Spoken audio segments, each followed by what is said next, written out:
Numbers and maths. Now that we have understood about the basics of JavaScript और अब सारे features detail में करते हैं.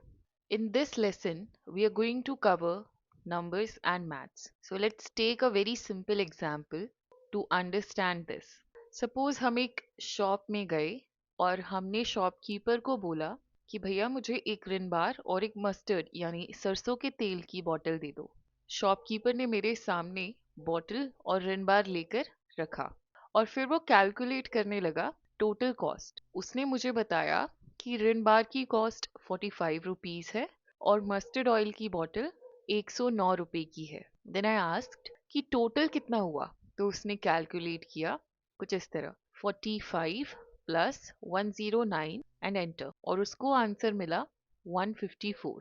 तो टोटल कॉस्ट हो गया 154. मैंने पे किया और मैं निकल गई. नेक्स्ट डे मुझे कुछ स्टेशनरी आइटम्स लेने थे तो मैं अगेन शॉप पर गई. I asked the shopkeeper to provide me the following items. Black pen 5 दे दो, उसके बाद एक ड्राइंग बुक दे दो और ट्रांसपेरेंट टेप्स 2 दे दो. Then the shopkeeper told me the prices. Madam एक ब्लैक पेन का कॉस्ट 10 रुपए है, जो टेप है वो एक 15 रुपए में आएगा और ड्राइंग बुक 60 रुपीज की है. फिर उसने कैलकुलेट किया. सो he wrote 5 into 10 plus 15 into 2 plus 60 which is equals to 140. But now he said कि क्योंकि आपने 100 से ज्यादा की शॉपिंग की है, that is 140 की शॉपिंग की है, तो आपको 20 रुपए का डिस्काउंट मिलेगा और इसीलिए आपको बस 140 minus 20 and enter is equals to 120 rupees ही पे करने हैं. I was very happy to listen that. Then मैं घर गई. अब मुझे नेक्स्ट डे मतलब काफी दिनों से हमारा प्लान चल रहा था. So we have to bought अ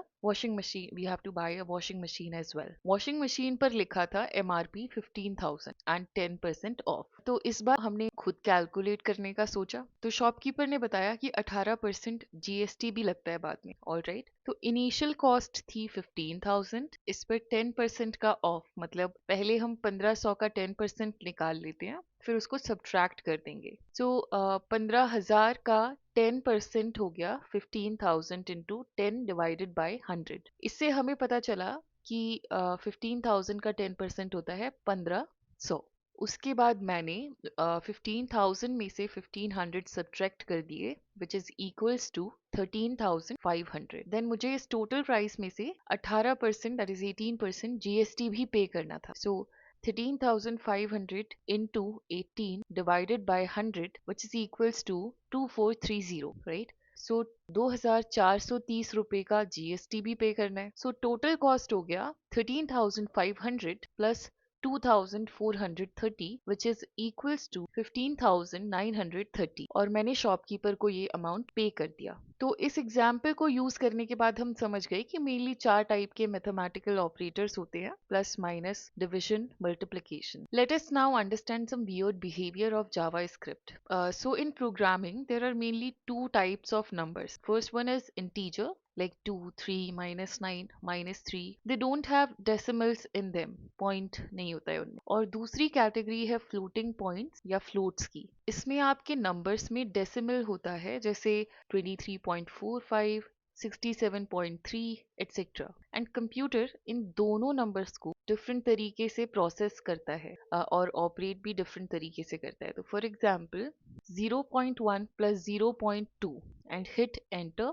तो एक्चुअल में this number should be 0.3 only but आपको आंसर में क्या दिख रहा है 0.30000 and so on 004 which is a little bit inaccurate. ये प्रॉब्लम जावास्क्रिप्ट में ही नहीं है बल्कि सारी लैंग्वेजेस में ये ऑलमोस्ट आती है. ये इसलिए होता है क्योंकि आपको समझना होगा दैट इंटरनली आपके जो नंबर्स हैं वो 0 1 की फॉर्म में स्टोर होते हैं. लेट अस सी 0.2 कैसे स्टोर होता है. तो यहाँ हमने एंटर किया 0.2 और एक 0 1 के फॉर्म में बाइनरी रिप्रेजेंटेशन हमारे सामने आ गया. अब हम इस नंबर को इस बाइनरी रिप्रेजेंटेशन को कॉपी करते हैं and let us see that what is decimal equivalent of it. तो जैसे ही हमने ये कॉपी किया एंड पेस्ट किया तो हमारा आंसर एग्जैक्टली 0.2 नहीं आ रहा है और इसीलिए हमें ये रिजल्ट मिला था. बट इस टाइप की इनएक्यूरेसी हर फ्लोट नंबर के साथ नहीं होती है. It happens only with a few numbers. However अगर पैसा या साइंटिफिक कैलकुलेशंस इन्वॉल्व हो तो हम कम से कम इनएक्यूरेसी चाहते हैं. So let's learn how to do that. तो एक और एग्जाम्पल से समझते हैं. सपोज हमने एक बुक खरीदी जिसकी कॉस्ट है $7.99 और एक टॉय खरीदा जिसकी कॉस्ट है $20.95. तो इनको ऐड करते हैं. What is the total cost? तो 20.95 प्लस 7.99 एंड ऐड करने पर हमें ऑलमोस्ट ठीक आंसर मिल रहा है, पर एक्यूरेट आंसर नहीं है, राइट? एक्यूरेट आंसर इसका होता $28.94. Now the question is how to avoid such issues. अगर आपकी कैलकुलेशन में मनी इन्वॉल्व है तो आप फ्लोटिंग पॉइंट में अपनी कैलकुलेशन अवॉइड करेंगे तो ज्यादा बेटर होगा. इंस्टेड आप पहले $7.99 को कंप्लीटली सेंट्स में कन्वर्ट कर लें. तो $7.99 बन जाएगा 799 सेंट्स, क्योंकि $1 में 100 सेंट्स होते हैं. सिमिलरली $20.95 बन जाएगा 2095 Saint. Now add these two values together. So 799 plus 2095 is equals to 2894 cents. This is the answer. Now you can divide this by 100 to get the answer in dollars. And now we are getting $28.94. Now remember that calculations in float sometimes can be an approximations, and hence जब आप money से deal कर रहे हैं तो हमेशा cents या कोई भी स्मॉलर यूनिट जो उस मनी की है उसमें आप पहले कन्वर्ट कर लें, देन डू द ऑपरेशंस. अब एक दूसरा कॉन्सेप्ट है नंबर को राउंड ऑफ करने का. इसके लिए आप मैथ को यूज कर सकते हैं, मैथ लाइब्रेरी. तो आप यहाँ लिखेंगे math dot round and then brackets में 12.33. इसमें ध्यान रखना है जावा स्क्रिप्ट क्योंकि केस सेंसिटिव है, इसलिए M कैपिटल होना चाहिए एंड हिट एंटर और आपको रिजल्ट में मिल रहा है 12. अगर पॉइंट के बाद आपकी वैल्यू, डेसिमल के बाद आपकी वैल्यू 5 या उससे बड़ी है तो राउंड होने के बाद नेक्स्ट इंटीजर आपकी फाइनल वैल्यू बन जाता है.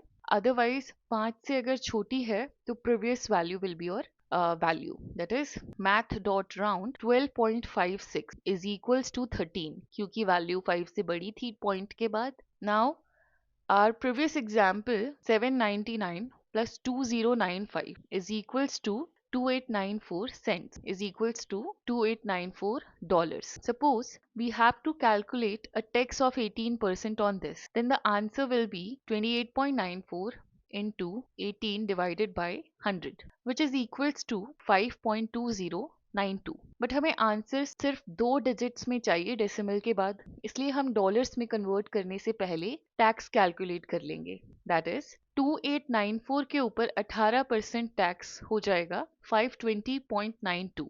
अब हम इसको राउंड कर लेंगे तो math dot round 520.92 is equals to 521. अब इसे हम टोटल कॉस्ट के साथ ऐड कर देंगे which is 2894 plus 521 which is equals to 3415, and now you will convert it back to dollars. So 3415 divided by 100 which is equals to $34.15. Alright, so now ये हमारा final cost with GST आ गया है जो हम अपने shopkeeper को पे कर सकते हैं. Now you don't have to worry about maths. JavaScript में maths ज़्यादा यूज नहीं होगी. This is just an example to show how we are going to use math and numbers. So this is it for this lesson.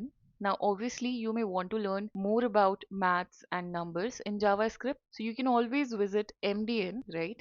That contains official documentation of Mozilla JavaScript. And आजकल बहुत सारे AI tools भी हैं जिनसे आप help ले सकते हैं. For other queries you can just comment down below.